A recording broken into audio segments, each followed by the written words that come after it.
telling y'all, if you ain't into fishing, this right here will get you addicted. So if you ain't prepared to spend money or spend time getting into this, you might want to turn this video off right now. I caught more fish on this one rig than I did all the rest of them put together when I got started. That is a fact, Jack. Warning, this video may make you addicted to bass fishing.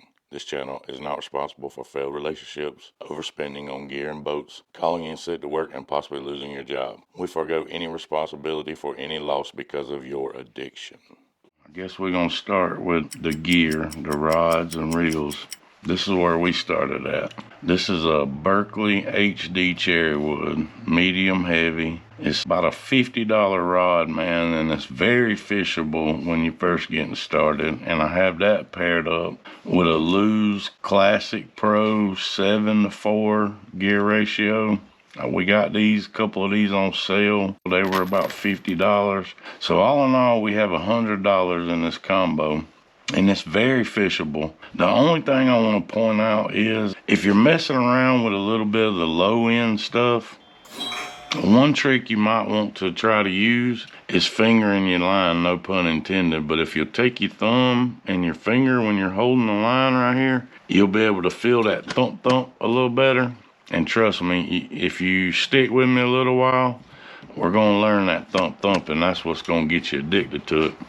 Now, if you want to step it up a little bit, this is what I'm throwing right now. If you don't want to start on the bare bones minimum, but this is a good place to start if you're kind of on a budget. This is the Shimano SLX A, medium heavy, fast action. This one's 7 foot. Anywhere, I think, from like a 6'10", maybe 7'2", if you're an adult, is a good place to start. I like the 7. It's in the middle. I'm 6 foot tall. It lets me be accurate and still get a good amount of distance. I got this paired up with the Daiwa Tatula SV103. It's all about, I call it the bass's living room, but you want to pitch this to a spot that has a high percentage of holding bass, wood, rocks, transitions. We'll get into a little bit of that in a little bit, but I'm really digging this. This outfit has caught me so many big bass.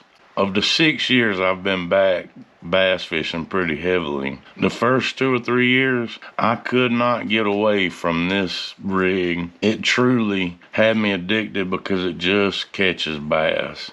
And it's where I think everybody needs to start. Bottom contact, learning what the bite feels like. All right, now moving on. You know, I always in these videos say lip rippers, because I really lay back on the hook. That's the reason why I usually keep my brakes a little loose. If you fish for a little while, you'll know what I'm talking about. When I set that hook, you hear that brake slip, you know, so that'll stop you from having line breakage or anything like that. While you're learning to set the hook, you really don't have to bear down on it like that. And if you want to keep your brake up, really you just kind of lean into it and let the rod do the work. But I don't know, there's just something about jerking back on that thing that really gets me, and I'm gonna leave that up to y'all. But along the way, I figured out for my wife, she's not a real big hook setter. She just kind of reels back into it like I was just saying, you know, and she lets the rod do the work. But even with today's sharp hooks, sorry, I got some carpet on this.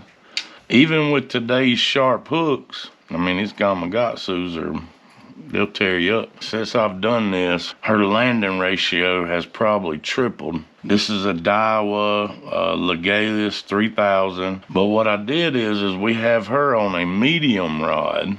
I think it's 7 foot. But then what I did was I switched it over to a Braid with a leader, because the Braid has no stretch. And with that medium rod, when she just like reels back into those fish, boom, instant hook set with today's sharp hook. So just keep that in mind, you know. Or if you just don't feel comfortable with a bait caster and you want to start out with a spinning rod, all this stuff will be linked in the description, y'all. But you can always take a medium. You can do this on a bait caster too if you want to pick up a medium first, because you'll be able to do more with it later. Switch this straight fluoro to a Braid with a leader.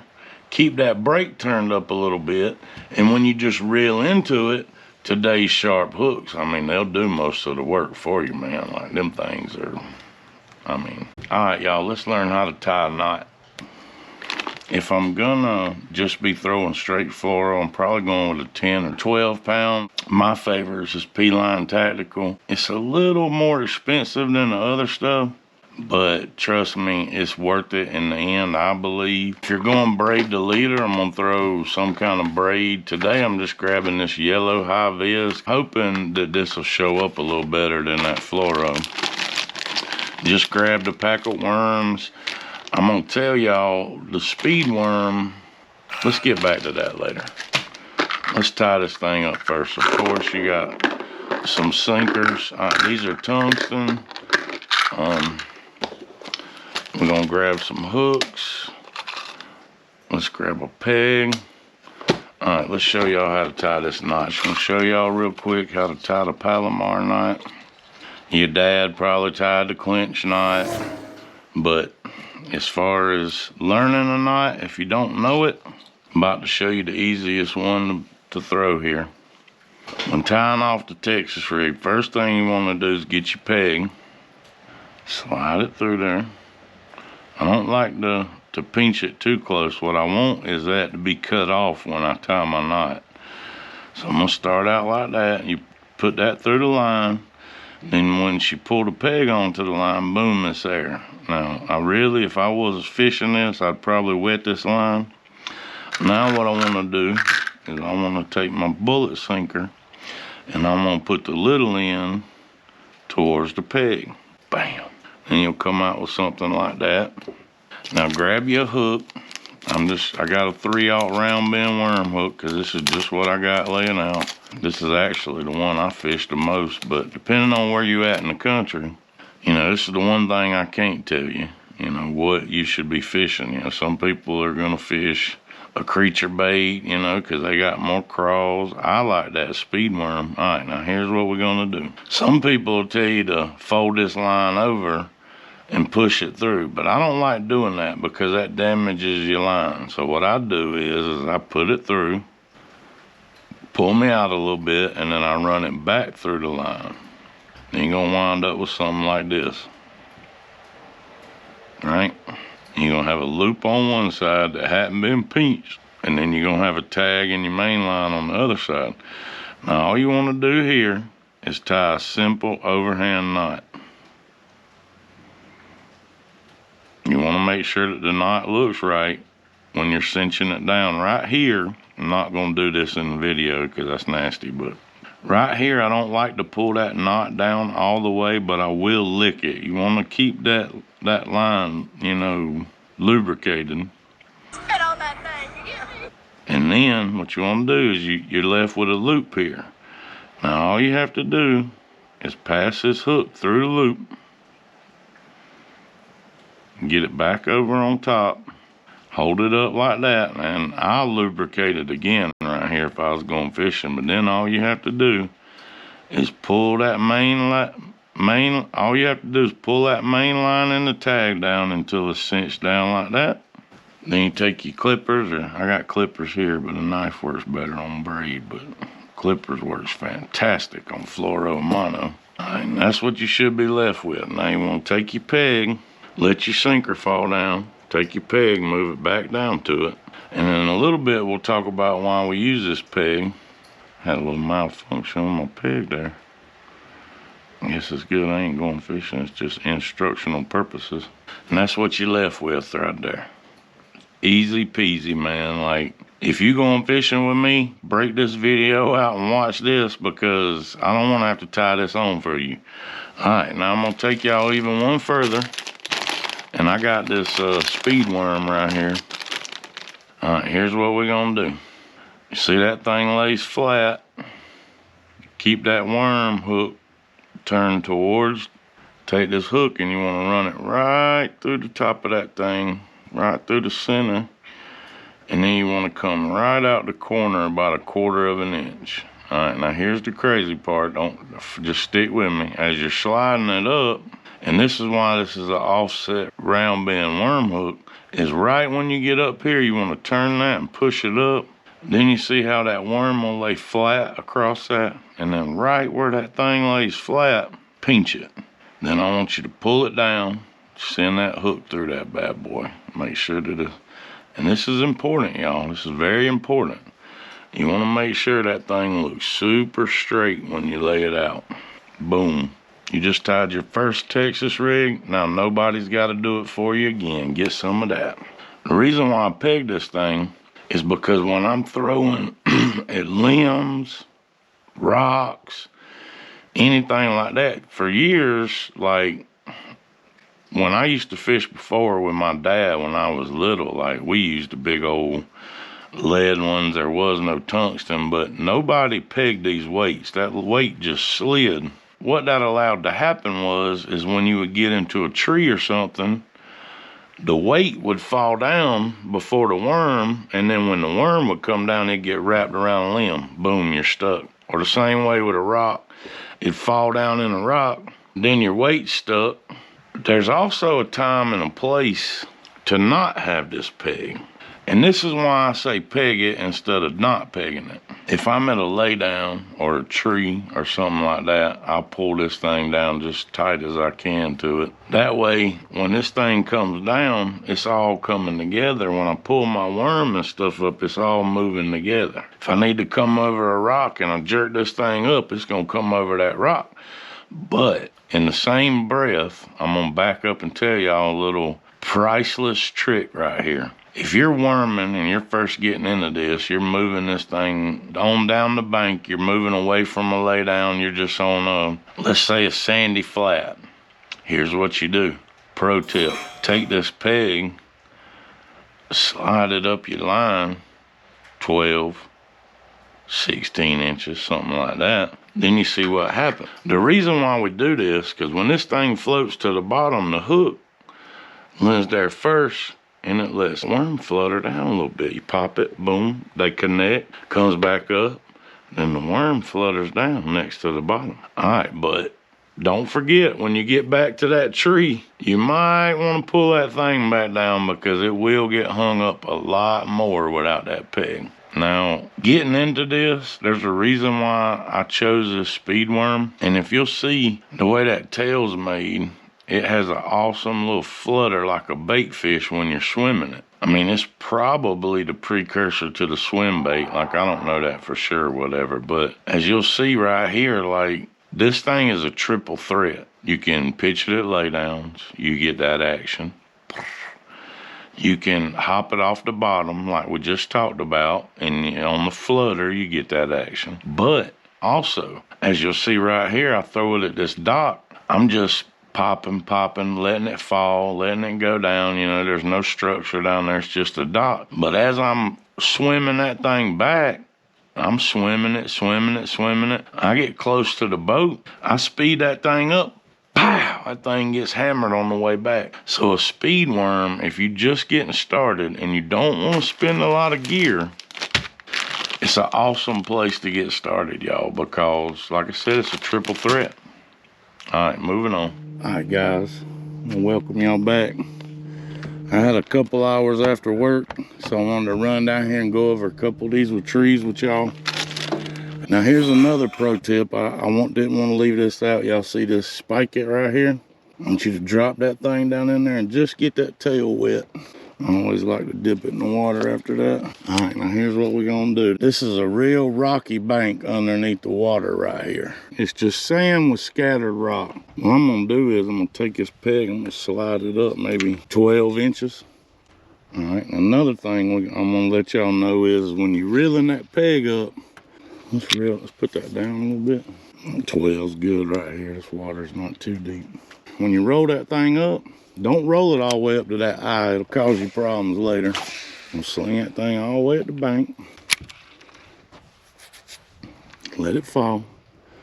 You'll feel it in the rod when that thing hits the bottom, if you got a good rod. If not, remember I was telling y'all, finger your line. The water's really tannic, so I don't know if we'll catch a fish. But when you're reeling it up, you know, you can do it with slack in it. It ain't got to be real super tight. Just pop. All it takes is the easiest pops. Pop. And every time I do that, that worm and sinker's coming back together, but then that sinker hits the ground first. I could feel it in the rod, but then behind it, that worm is like fluttering down. Sometimes I just slow retrieve it here too. You know, you want that drag, but anytime you pull it out of the water like that, you're getting that slow flutter down, which is perfect for this time of year, man. I left my depth finder at home, but look at that. That's how you really want to do it. Throw it on the bank. Pull it into the water a little bit. That keeps it really, really quiet.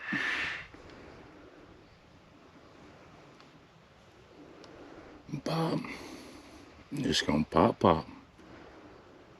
Keep my line tight. You know anything about fishing a Texas rig, you want to keep that line tight so you can feel what's happening. Just the slightest little pop's all it takes. I mean, you'd be surprised how much that worm's moving underwater. But you'd be surprised how this will get you more bites on these sandy flats, because this is the way it was fished.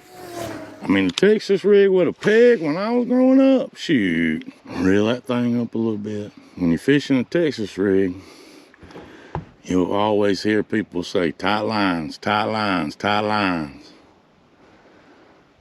Well, you want to keep that line a little tight, but every now and again, it won't hurt to give a little pop, pop.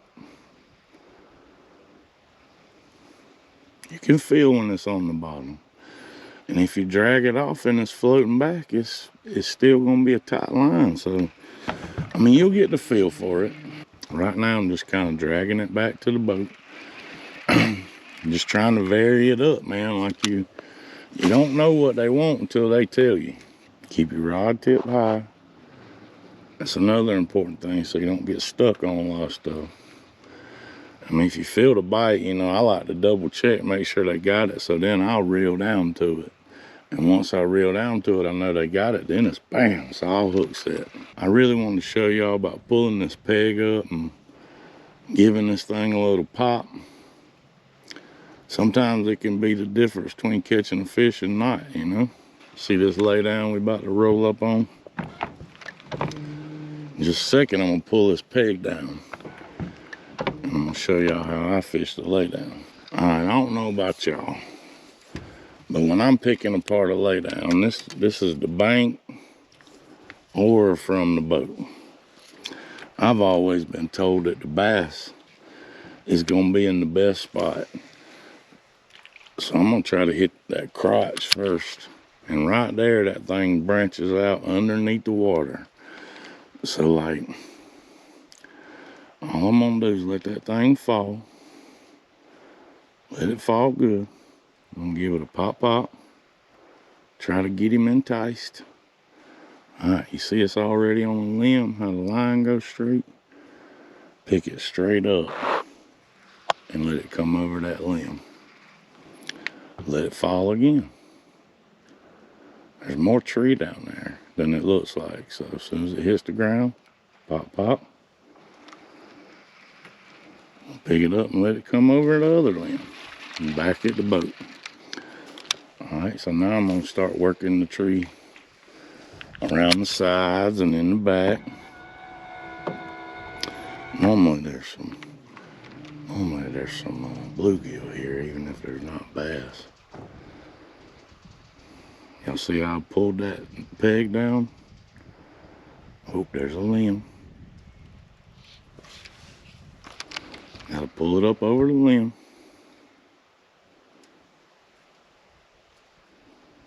And now I'm trying to get it in that little hole for y'all. Oh well, that'll work. Alright, see how we right up against the bank? I worked the front of that tree first. Now we're gonna work the back a little. You can't be afraid to throw at the bank, y'all.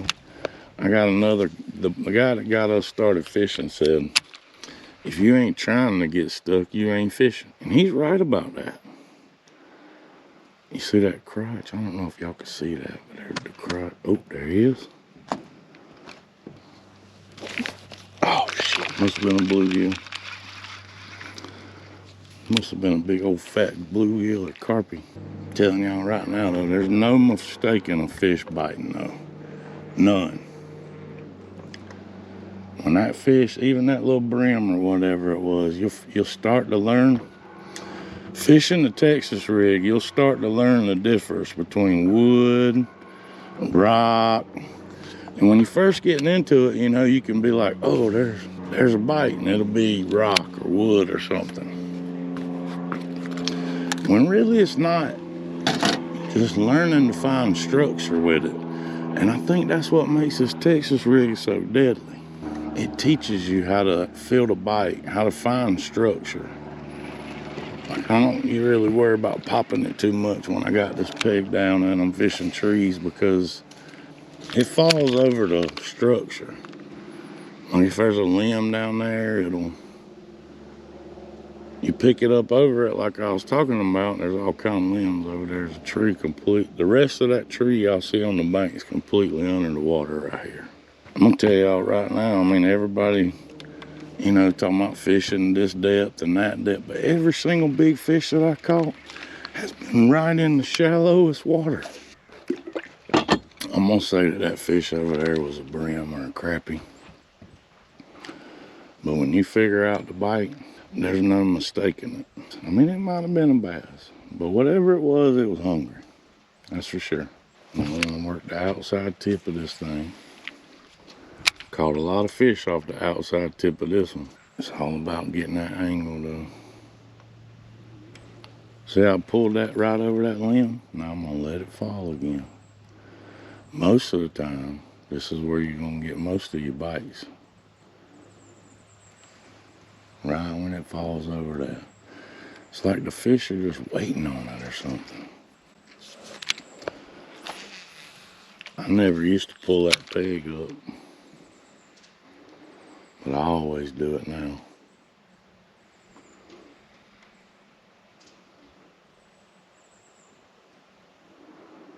Some kind of structure down there. I'm just dragging it over those limbs. Just dragging it over them. Really, my boat's too close, but you'll probably be able to see this one pretty good.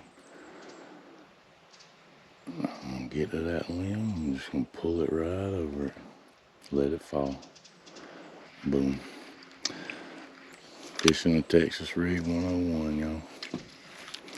That's where 90% of your bites are gonna come from.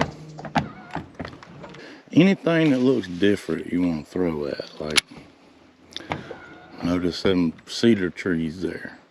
I've seen a bunch of snakes and whatnot fall out of cedar trees. So I always make it a point to throw at them things. Then we got more wood coming up over here. I caught about a 3-pound bass off that little laydown right there. I heard that the bass are so dumb that they could take one little stick like this and put their eye behind it, and they think they're hidden. I'm just seeing if they want it slow and close to the bottom. Probably should fish it more back, but I'm impatient. Oh, something getting it right now. Yep, that's a fish. That's a fish. Got him. Got him. That's what we want right there, fellas. That's a good day in the neighborhood right there. Nice little largemouth. Told y'all, I mean, the water is 50-something degrees. And I just caught that fish shallow in the back leg of a lake. Look at that. Just caught that nice little fish shallow in the back part of the lake. It's amazing to me how these fish stay back here. Thank you so much, girl. You're beautiful. That's what we do it for right there, y'all. Telling y'all, Texas rig is a bass producer. Probably should retie. You know, the rule is 2 fish and retie. I mean, I caught a fish on this the other day, and I probably should be retying. I'm a glutton for punishment, so I'm gonna make myself have to break off normally. Can't believe that fish was back here, man. This water is so tannic. I didn't think we would catch no fish today, to be honest with y'all. Just make sure you keep that line tight. Y'all feel that thump thump, man. I lost my train of thought when that happened on camera, y'all. I'm sorry, but I'm telling you, you know, it's unmistakable, bro. Like, you just can't not mistake this fish bite, and you'll definitely learn it. Thump, thump, thump. Sometimes it won't be like that, y'all, though. Sometimes the fish will just, it'll just get heavy. Or sometimes you'll pick it up and your line will be moving. I mean, I've always been told to be a line watcher. If you pick up on it and that line's going left or right, go ahead and do like I did, man. Just go and set that hook, because he's there. I mean, it might be a overzealous crappie or a brim trying to eat twice his size. You know what? Let's get rid of this bad part in this worm. Another little pro tip: don't just throw your worm away, man. Like, take it a few times and shorten that thing up when it gets the guts blown out of it, because you might have a killer day of fishing with a smaller presentation. Then if you figure that out, you're just gonna be cutting the head off all your baits when you put them on there. But all it is letting the fish tell you what they want. I mean, but as y'all can see back there, the Texas rig just catches fish. I think I read somewhere that there's a stat that this is the most bass catching lure in the world, because it just does its job. All right, now as we move away from that rock, this rock becomes real scattered on a sandy bank. Up under this, y'all see the sand on top? Well, that sand's down there too, so we're gonna pull that peg up a few inches, 12, 16, just like I told you. Now we're gonna start doing our little hop here. Sometimes I'll just sit here and pop it like this, all the way back to the boat. Most time that's in the summer. I'm working it like a split shot. They definitely fish back here though.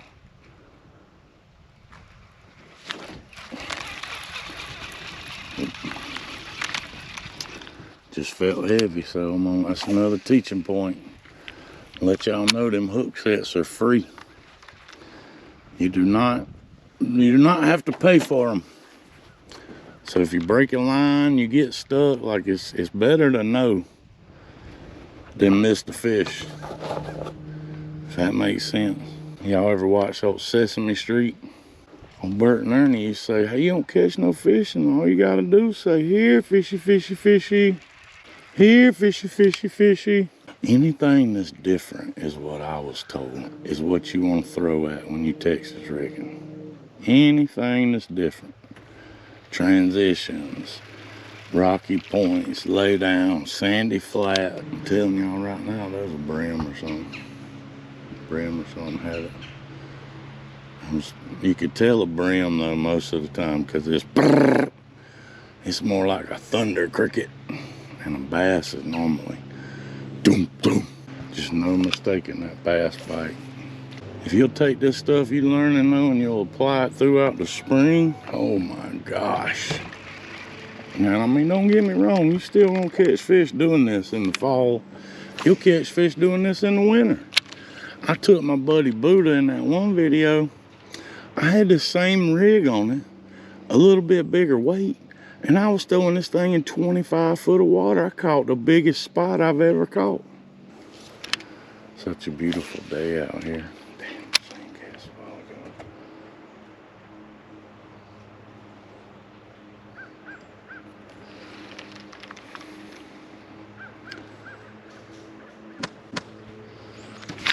There's one. There we go. Got him. Check them out. I'm telling y'all, middle of fall, it's still a large amount. Middle of fall, water's getting cold, and I'm still catching bank runners fishing like this. I'm telling y'all, if you ain't into fishing, this right here will get you addicted. All right, he took my worm, and I definitely should retie. But guess what? That was your baby, so I'm not going to.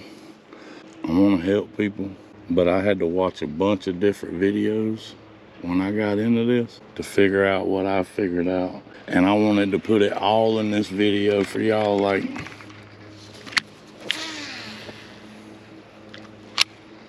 it's amazing how this rig right here can get you addicted to bass fishing. That reminds me, if y'all find any value in this video, even if you're laughing at the way I talk, could y'all please hit that subscribe button right there?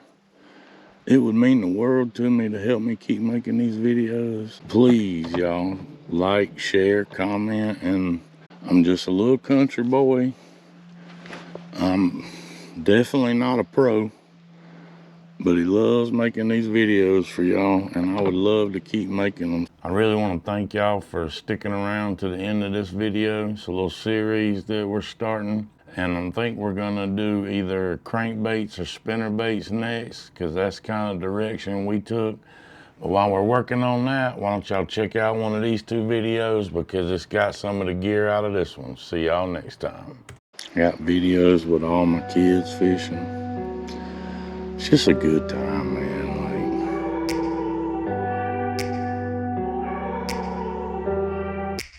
Like, take me back to a place where